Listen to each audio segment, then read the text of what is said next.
박보미 TV. 박보미 TV.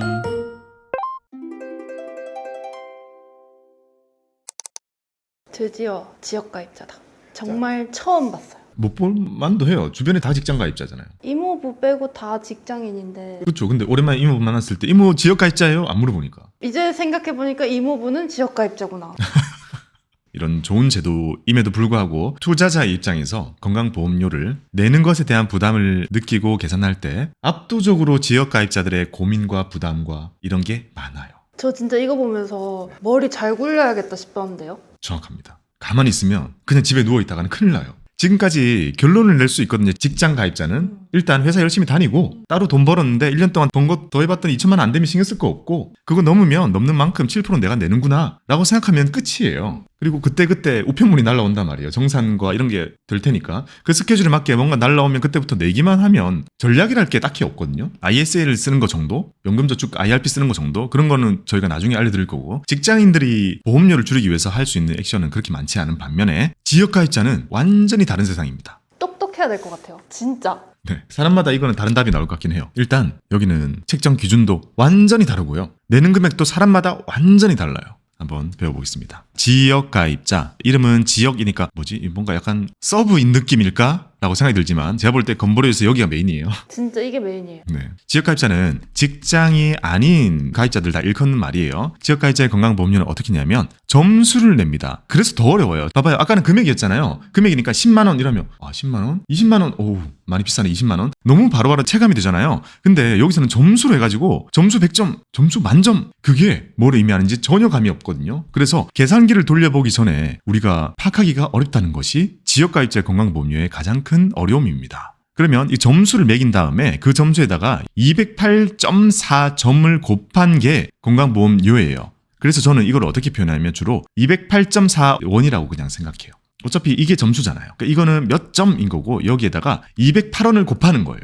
지금부터 나오는 여러 가지 점수에는 208원을 곱하면 그게 내가 내야 될 돈이구나 라고 생각하시면 됩니다. 그리고 점수화되어 있는 이유는 건보공단 입장에서도 직장가입자보다 지역가입자가 훨씬 복잡하고 어렵고 변화도 잦아요. 그렇기 때문에 얘 마음 조절하면 너무 쉽죠. 얘 올리면 그냥 다 올라가는 거니까. 그래서 점수화되어 있지 않나 이런 추측을 해봤습니다. 여기서 점수라는 것은 소득과 재산을 점수화합니다. 자, 직장가입자와 가장 큰 다른 부분입니다. 방금 전까지 직장가입자를 했잖아요. 재산 아예 안 나왔죠. 아예 안 나옵니다. 그러니까 직장가입자는 좋은 점이 뭐냐면요. 가진 게 이만큼 많아도 소득이 작으면 내는 게 작아요. 그렇기 때문에 가진 게 이만큼 많은 사람은 월급이 작더라도 어떻게든 직장에 들어가는 이유입니다. 건보료의 부담을 줄이기 위해서. 하지만 직장을 나오는 순간 어떤 일이 생기죠? 이만큼 가지고 있던 재산이 건보 부과 대상이 됩니다. 이게 제일 큰 차이점입니다. 그래서 아까 제가 어떤 말씀을 드렸냐면 평생 회사 다니면서 돈을 진짜 많이 모았어요. 그래서 부동산을 열심히 사가지고 그 부동산도 가치가 엄청 많이 올랐어요. 이런 분이 은퇴하면 어떤 일이 생기죠? 난생 처음 보는 지역 보험료를 내게 되는 거죠. 그게 얼만큼 나오는지는 보면 점수를 매겨가지고 208.4원을 곱하게 되는데 이것도 하한과 상한이 있는데요. 하한은 19,780원 똑같습니다. 상한은 424만원. 딱 봤을 때 아까 848만원이었는데 딱 절반이잖아요.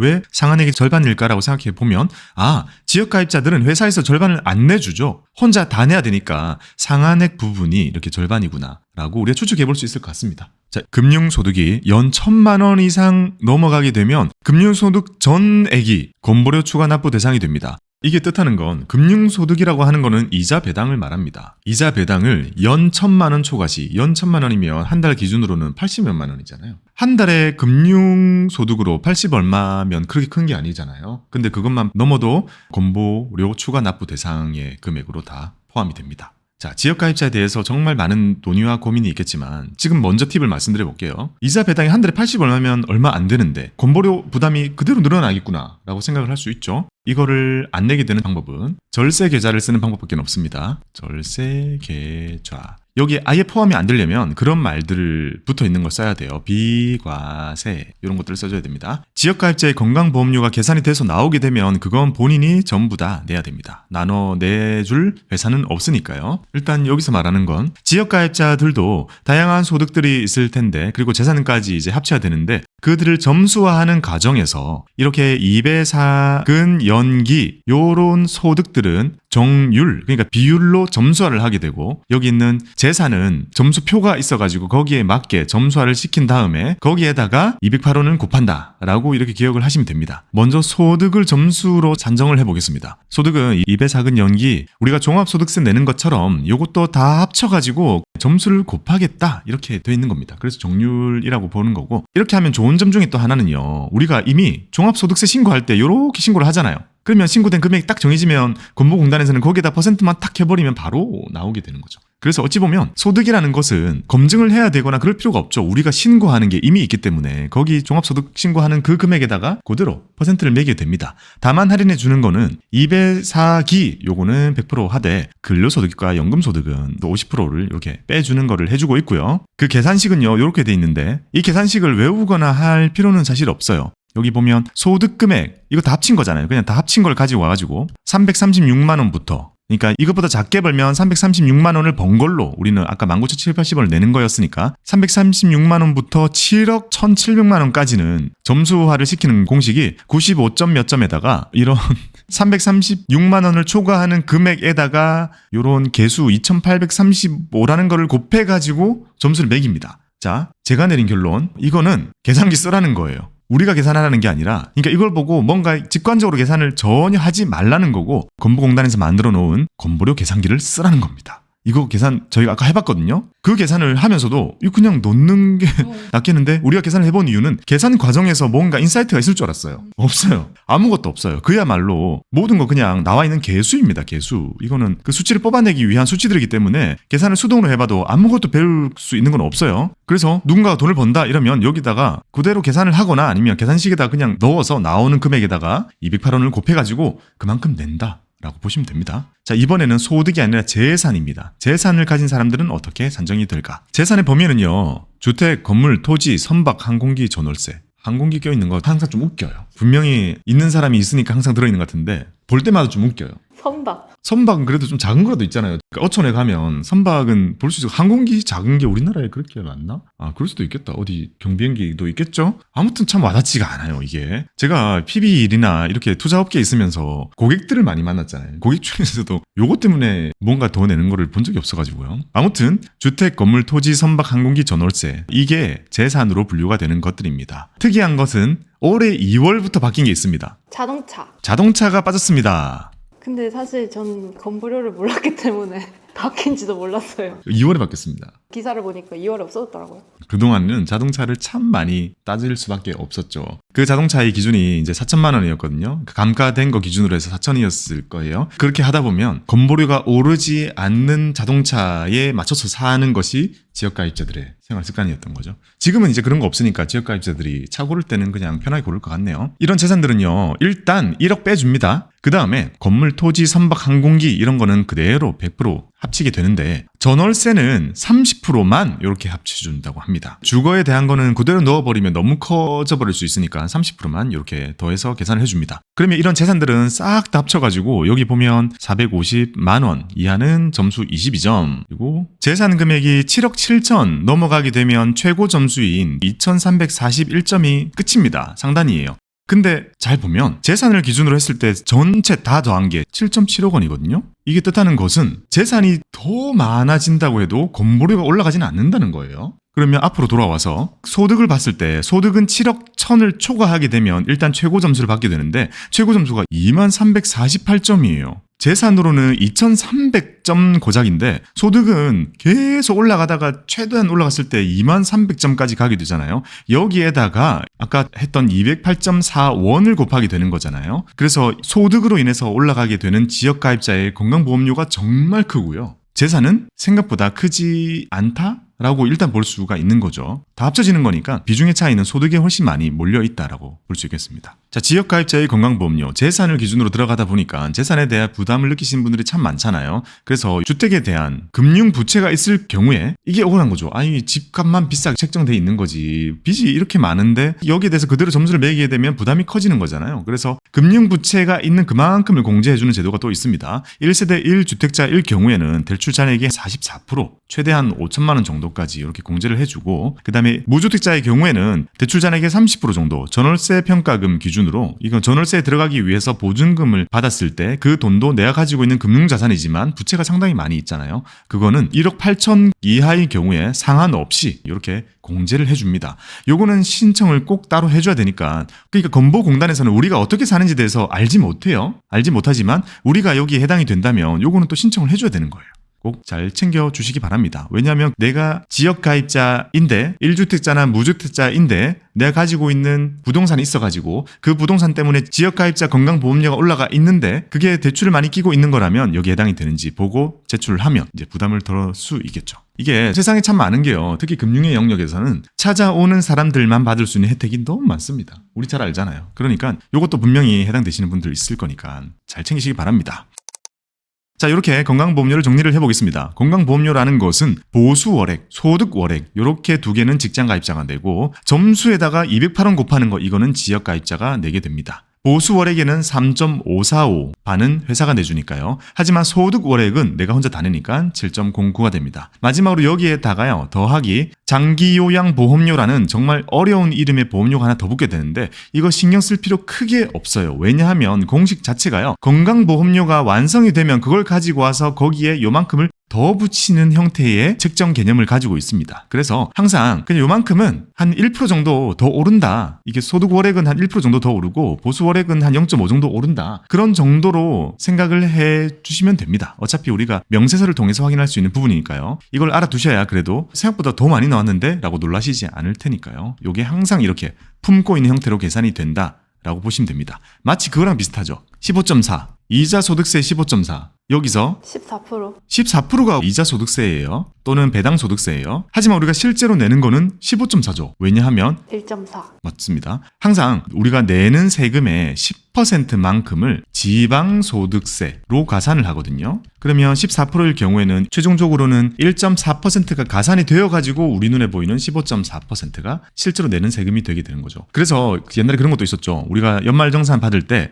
나는 분명히 세액공제를 16.5% 받을 줄 알았는데 또는 13.2% 받을 줄 알았는데 명세서 종이를 보니까 여기는 15% 그리고 여기는 12% 받은 걸로 나오잖아요. 우리가 실제로 내는 거랑 종이에 나오는 거랑 항상 이만큼의 지방소득세 차이가 있기 때문입니다. 또 이것 때문에 생기는 헷갈리는 부분들이 있거든요. 우리가 해외에서 배당을 받았을 때 우리나라로 들어올 때는요. 규칙이 어떻게 되냐면 우리나라에서 원래 내야 하는 배당 소득세보다 해외에서 많이 내고 왔으면 그냥 통과. 근데 덜 내고 왔으면 우리나라에서 원래 내는 것만큼은 추가 부가가 원칙이거든요. 근데 미국에서 우리가 배당을 받아오게 되면 15% 내거든요. 근데 우리나라 들어올 때 우리나라는 15.4%를 내야 되니까 0.4만큼 더 내야 되겠네라고 생각할 수 있지만 실제로는 안 냅니다. 안 내는 이유는 대외적으로 우리가 책정이 돼 있는 거는 14%이기 때문입니다. 우리는 14%의 배당 소득세를 내는 나라인데 15%를 떼고 들어왔으니 추가로 안 내는 거죠. 그런 거 전부 다 여기 붙어있는 10% 항상 더 내는 지방소득세 때문에 생기는 헷갈리는 부분들인 거죠. 건보도 마찬가지입니다. 항상 장기요양보험료가 한 12.95%만큼 더 여기에 항상 이만큼 붙어 있어요.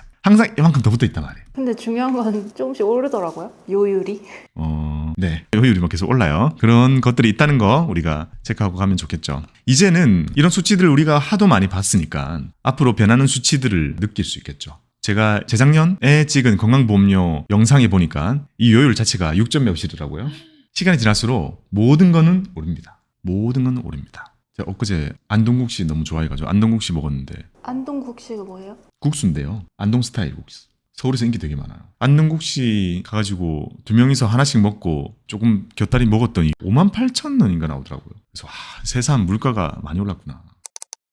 마지막으로 시뮬레이션 한번 돌려보겠습니다. 먼저 직장가입자입니다. 월급이 300만 원인데 다른 일을 해가지고 1년에 2천만 원을 더 버는 사람이 있다면 이런 사람은 여기 딱 보면 건강보험료를 최종적으로 12만 원 냅니다. 월급은 300으로 계산이 되고 보수월액과 소득월액이 있는데 소득월액은 0원입니다. 왜냐하면 소득월액에서 뭐 해주죠? 2천만 원 공제. 네, 2천만 원 미리 빼주고 시작하니까 0원이 되었으니까 이 사람은 급여에다가 매기는 보수월액만 내니까 12만 원 내는 걸로 끝나는 거죠. 근데 또 다른 사람은 같은 회사에 다니는 같은 동기예요. 이 친구는 부업을 더 열심히 해가지고 4천만 원을 벌었습니다. 그러면 일단 보수월액은 똑같이 내죠. 급여가 똑같기 때문에. 하지만 여기서 소득월액은 2천만 원을 공제하고도 2천만 원이 더 남기 때문에 거기에다가 건보료가 부과가 되는데 13만 원이 추가가 되게 되죠. 그래서 최종적으로 이 친구는 25만 원이라는 건보료를 매달 내게 됩니다. 그리고 여기 보면 보수 월액은 이거는 정산한다 했잖아요. 매월 정산하니까 미리 많이 내도 상관이 없어요. 다 돌려받으니까. 하지만 밑에 있는 이 소득 월액은 그냥 부과 방식이라 했잖아요. 이건 정산하지 않아요. 그러다 보니 이렇게 만약에 한번 올라가잖아요. 그러면 이 친구는요. 이제 그만큼 벌지 못해도 1년 동안에는 이만큼을 내야 되거든요.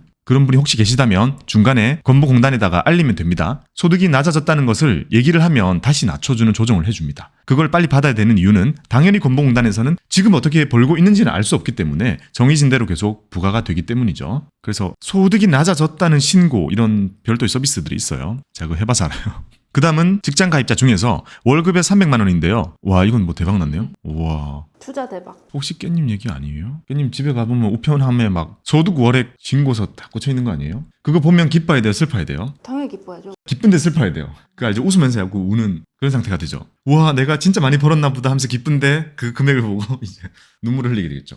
근데 5억 벌어서 세금 좀 낼래 아예 안 벌래 하면 당연히 5억 벌죠.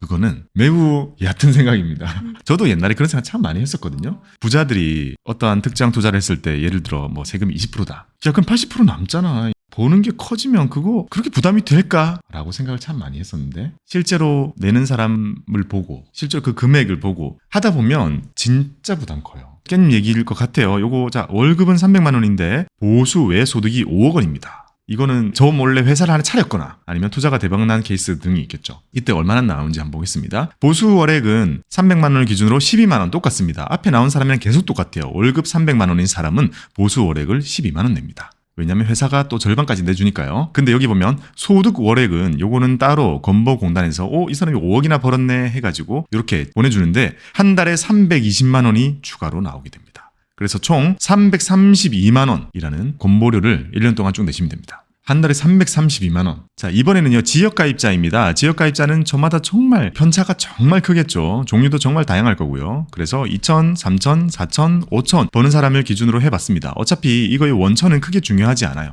다 합쳐지면 되니까. 다만 금융소득이 1,000만 원을 넘지 않으면 여기에 더하지는 않지만 넘게 되면 한꺼번에 포함이 된다는 사실만 체크를 해두시면 되고요. 아무튼 최종적으로 2천, 3천, 4천, 5천, 1대 2천인 사람은 최종적으로 13만 원 내고 3천인 사람은 20만 원 내고 4천인 사람은 26만 원 내고 한 5천 정도를 지역가입자로 번다면 한 33만 원 정도를 추가로 내게 됩니다. 일단 딱 봐도 직장인들보다 부담스럽죠. 직장인들은 어땠어요? 아까 회사에서 절반 내주는 것 때문에 월급 300을 기준으로 하게 되면 연봉으로 하게 되면 보통 4천 정도 되는 거잖아요. 근데도 12만 원 정도였는데 일단 체감상 지역가입자가 거의 2배입니다. 재산도 없는데 이분은. 오 그러네요. 역시 건보료의 부담의 대부분은 소득에서 나옵니다. 자 이번에는 지역가입자 중에서 소득은 5천만 원인데 이것도 좀 높은데 주택이 있어가지고 과표 한 3.6억 원 정도로 이렇게 더했을 때 어떻게 되는지 한번 체크를 해봤습니다. 요 소득 5천 정도라면 대기업 초년생 정도나 아니면 중소기업에서 상당히 직급이 있으신 분 정도가 되겠죠. 자 먼저 이 사람은 소득을 싹 다 합쳐가지고요. 점수를 냈더니 141점 정도가 나왔습니다. 여기 당연히 연금이랑 근로는 좀 다운시켜가지고 점수를 냈고 여기에다가 이제 208원 정도를 곱한 게 이제 1년 동안 내야 될 지역가입자의 소득 기준의 건강보험료가 되는 거겠죠. 여기다가 재산을 더하게 되는데요. 재산 같은 경우는 가지고 있는 것을 여러 가지 기준에서 가지고 있는 3.6억 원짜리의 과표를 가지고 있는 주택을 이렇게 점수를 매겨봤더니 659점이 나왔고 여기에다가 다시 208원을 곱해가지고 12로 나누게 되겠죠. 이걸 딱 봐도 어떤 느낌 들어요? 재산은 그렇게 큰 영향을 주지 않아요. 진짜 웬만큼 크지 않고서요. 그래 합했더니 최종적으로 나오는 것은 43만 7천 원 정도의 건강보험료가 나오니까 여기에 장기요양보험료가 5만 6천 원 정도가 더 더해져서 최종적으로 48만 8천 원 정도가 나오게 됩니다. 자, 이걸 봤을 때도 바로 앞에서 순수하게 소득으로 5천 버는 사람은 33만 원 정도를 건보를 냈거든요. 근데 여기에 주택이 이렇게 붙는다고 하더라도 제 생각에 드라마틱하게 오르지는 않는다라는 것을 볼 수 있었습니다. 이 정도 좀 더 올라가는 거였으니까요. 이게 사실 더 더해진다고 누진이 되거나 그런 건 아니잖아요. 지금 점수를 매기는 거니까요. 리니어하게 올라간다고 볼 수 있는 거고 그 리니어하게 올라가는 것에 가중치들이 저마다 다르기 때문에 그거를 잘 하는 게 중요한 거겠죠. 자, 이런 건강보험료 모의 계산을 어디서 할 수 있는지 보여드리도록 하겠습니다. 국민건강보험이라고 이렇게 치면 바로 사이트가 나옵니다. nhis.or.kr 여기 들어가가지고요. 첫 화면에서 딱 보면 보입니다. 보험료 계산기 이걸 누릅니다. 그 다음에는 4가지가 나오는데요. 이 중에서 이걸 누르면 내가 실제로 내고 있는 건보료 같은 거를 확인할 수 있습니다. 이제 들어가 보시면 진짜 다르게 보일 거예요. 한번 눌러보세요. 본인 거 봐도 정말 다 아는 그런 용어들과 수치들이 딱 보일 겁니다. 모의 계산을 해볼 수 있는 거는요. 지역 가입자와 모의 계산 직장 가입자 이렇게 계속 해볼 수가 있습니다. 한번 돌려보세요. 오늘 진짜 한번. 직장 가입자 거를 누르면 바로 이렇게 나옵니다. 아, 나의 월급이 얼마인지. 그리고 월급 말고 사업으로 버는 거, 연금 나오는 거, 따로 근로 해가지고 버는 거 이런 것들을 여기 채워가지고 이렇게 누르면 아까 같은 그 결과를 확인하실 수 있고 여러분들의 소득 정보나 이런 건 전부 비공개이기 때문에 우리가 쉽게 알 수가 없잖아요. 그러니까 본인 거는 꼭 이렇게 한번 확인해 보시기 바랍니다. 지역가입자의 경우에는요. 버튼을 누르면 이렇게 많은 것들이 나옵니다. 소득도 입력하지만 밑에 보면 재산을 입력하도록 되어 있어요. 여기 이제 차량은 없어요. 토지, 건물, 주택, 항공기 여기 있나요? 항공기! 혹시 비행기를 가지고 계신 분 근데 배나 비행기는요 정말 비싸거든요. 왜 비싸면 차만큼 많이 팔리지 않잖아요. 그래서 이거의 단가 자체는 더 센 거예요. 제작하는 입장에서도. 그래서 제 아는 분이 요트까지는 아니고 조그만 보트를 샀는데요. 중고로 샀거든요. 근데 보트를 딱 가봤더니 정말 그냥 플라스틱 덩어리처럼 생겼고 거기 뒤에 그냥 요렇게 생긴 그 엔진 하나 붙어 있거든요. 야마하 적힌 거. 중고로 샀는데 그게 막 7, 8천만 원 하던데요. 우리가 일반적으로 보는 1억 원짜리 차보다 훨씬 못해 보여요. 근데 배라는 것에 가격대가 다르더라고요. 그걸 새 걸로 사면 그냥 몇 억이라고 하더라고요. 그래서 배라는 게 참으로 그 자체만으로 일단 비싼 물건이구나라는 생각을 참 많이 했습니다. 비행기는 더 하겠죠? 아무튼 그런 가지고 계시다면 여기다 입력해가지고 계산하기 누르면 본인의 건강보험료를 확인해 볼 수 있습니다. 자, 이런 다양한 관련 문의들이 있으실 건데요. 고객센터의 번호는 1577-1000 번호 쉽다. 1577-1000 건강보험공단 고객센터로 전화를 해서 물어봐 주시기 바랍니다. 자주 묻는 질문란에 들어가 보면요. 무려 350개 정도가 되는 정말 많은 것들이 있으니까요. 여기서 일단 확인해 보실 수 있고 이게 좀 어렵다라고 하신다면 홈페이지 오른쪽에 보면 이렇게 챗봇 상담이 붙어 있습니다. 이걸 누르면 챗봇이 튀어나옵니다. 여기에다 대고 물어보면 생각보다 수월하고 편하게 답변을 들으실 수 있습니다. 진짜 마지막으로 연말 정산하는 것도 결과를 우리가 확인할 수가 있습니다. 정산이라는 것은 직장 가입자의 보수월액에 해당이 되는 거겠죠. 미리 내놓은 2023년도의 보험료와 2023년도에 실제 내야 되도록 계산된 보험료와의 차이를 비교해가지고 2024년 4월 추가 부과 또는 환급하는 절차가 진행이 되고 있습니다. 이것의 결과는요. 2024년 4월분 보험료의 추가 부과되는 환급이 되게 되겠죠. 그러니까 4월분 거를 낼 때 확인을 할 수 있게 됩니다. 건강보험공단 사이트 들어가가지고요. 민원 여기요, 개인 민원, 보험료 조회 신청, 건강보험 연말정산 내역 조회 이렇게 들어가서 조회를 누르면 이렇게 쭉 나오게 됩니다. 오? 플러스니까 이제 개화 내야겠죠? 아, 그러네. 저 아니에요. 아니에요? 저희 아빠. 이제 이게 10분의 1 해가지고 얹어지겠죠. 무조건 10회로 이렇게 쪼개게 돼 있어요? 저는 한 방에 냈는데. 일시불이나 숫자 변경 안 하면 10분의 1이 기본. 금액이 작아도 10분의 1은 신청할 수 있는 거예요? 아니요. 얼마 이상이어야 돼요. 9,890원? 만 원이네? 만 원만 넣으면 10회 분할이 기본이네. 자, 결론 내보겠습니다. 결론, 건보료에 대한 거. 소득이 증가하면 건보료가 증가합니다. 이거 피해갈 수 없고 이게 가장 직관적이고 많이 올라갑니다. 재산이 많은 것보다는 우리가 소득 있는 것, 소득이 증가하는 것, 그게 건보료에 가장 큰 영향을 준다는 것을 알아두시는 거 좋고요. 어느 정도 선까지는 피부양자로 해소가 될 거고 소득이 별로 없는 상태라면 피부양자가 되는 것이 베스트이기 때문에 거기에 탈락될 만큼의 소득은 생기지 않는 게 낫고요. 그 다음에 어느 정도의 소득이 생기는 대부분의 구간은 직장 가입자가 대부분 유리합니다. 하지만 직장 가입자도 소득이 더 커지고 나서부터는 건보료 증가 부담이 생길 거고 지역 가입자 같은 경우에는 소득이 증가되는 만큼 그냥 건보료가 늘어나는 구조다라고 보시면 됩니다. 직장 가입자가 보수 외에 소득이 발생을 할 때는 2천만 원이 넘게 되면 넘는 부분만큼 건보료가 늘어나게 되고요. 다른 거랑 다르게 금융소득이 1,000만 원 넘을 때는 그 자체가 건보료를 추가시키는 그런 소득으로 포함이 된다는 것을 알아두시는 것이 좋습니다. 마지막으로 건강보험 대상자 중에서 피부양자인 경우에는 사실 가장 부담이 없어지는 영역이 되니까요. 자격 상실 조건들이 되게 많이 있습니다. 이거 한번 해놓는다고 계속 유지되는 게 아니라 이게 특정 조건이 실현이 되면 탈락이 되게 되거든요. 그거 되지 않도록 거기에 좀 맞춰가지고 활동이나 소득이나 그런 것들을 맞추시는 게 좋겠죠. 우리가 일반적으로 생각하는 금융소득으로 나의 노후를 전부 챙겨야지라고 했을 때 그런 분들이 아예 많아버리면 상관없겠지만 조금 많아졌는데 금융소득으로 노후가 챙기려고 하다가 피부양자가 아닌 게 돼가지고 지역 가입자의 건강보험료 부담이 더 커질 수 있는 일들이 있으니까요. 그 구간에 있으신 분들은 이거를 잘 체크를 해주시는 게 좋겠죠. 저희가 추후에도요. 어찌 보면 이런 내용들이 실제로 적용이 될 때 예를 들면 궁금한 게 이런 게 있으실 거예요. 그러면 연금계좌 쓰면 되나요? ISA는 어떤가요? 분리과세는 어떨까요? 채권 차익은 포함 안 되나요? 금투세가 나오면 어떻게 되나요? 이런 다양한 고민들이 다 나올 수 있을 것 같은데 그런 것들은 저희가 추후에 영상으로 또 준비를 해보겠습니다. 오늘은 건보료에 대한 가장 기본적인 말씀을 드렸던 거고 오늘 내용은 정말 필수인 것 같다는 생각이 계속 듭니다. 너무 많은 걸 배웠고 다시 한번 되뇌었고 바뀐 수치 7.09 이것도 다시 머릿속에 집어넣어야겠죠. 많이 배웠습니다. 이제 그 다음 해야 될 거 뭐죠? 절세. 아니요, 국민연금. 아까 직장인들이 뭐 신경 안 쓰면 돼요. 국민연금요. 다음에 그런 거 준비해 봅시다. 이거 괜찮은 것 같아요. 해보니까. 어땠어요? 괜찮았어요. 진짜 말하면서도 이거 아는 사람들이 진짜 거의 없을 것 같다는 생각. 저 아무것도 몰랐잖아요. 정말 많은 사람에게 도움이 됐을 것 같고 잘 편집해가지고 너무 길게 나오면 좀 쪼개서라도 올리도록 하겠습니다. 무엇보다 건강보험료보다 중요한 건 여러분들의 건강입니다. 여러분들의 건보 납부에 도움이 되었으면 좋겠습니다. 건강하시기 바랍니다. 박보미 TV. 박보미